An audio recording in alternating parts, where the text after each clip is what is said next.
Sementara itu pemirsa, sebelumnya Wali Kota Makassar sebagai tergugat menegaskan walaupun tuntutan penggugat dikabulkan, ia tetap tidak akan mengembalikan posisi penggugat sebagai pejabat strategis.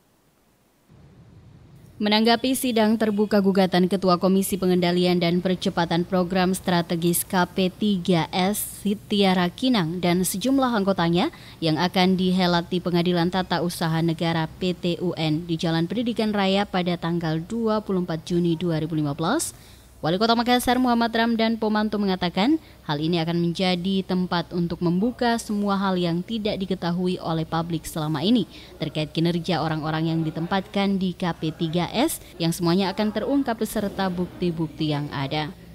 Semua akan diperjelas apa praktek-praktek yang mereka lakukan sehingga mereka tidak lagi digunakan pada jabatan sebelumnya, meskipun Wali Kota Makassar mengaku masih sangat menghargai mereka.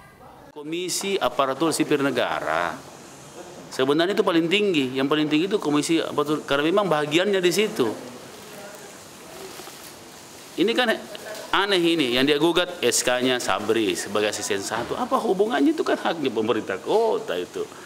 Ya, ini kan aneh-aneh, tapi tidak apa-apa. Itu sebenarnya juga sekaligus membuka semua hal-hal yang tidak pernah terbuka selama ini. Dengan PT-UN itu kan terbuka semua. Apa sih praktek-praktek sehingga kenapa mereka tidak dipakai? Itu akan terbuka.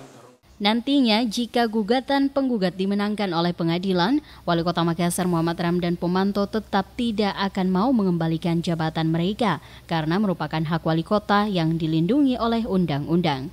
Dani mengatakan tindakan yang mereka lakukan sewaktu menjabat justru tindakan yang bisa dipidanakan jika diungkap dengan bukti-bukti yang ia miliki. Termasuk jika pada pengadilan nanti bukti tersebut bisa dijadikan sebagai alasan substansial untuk tidak memilih mereka. Menutup wawancara, Dani Pomanto menegaskan ia mencari orang-orang yang bersih untuk ditempatkan pada jabatan strategis di pemerintah Kota Makassar. Dari Makassar, Andi Putri, GoTV memberitakan.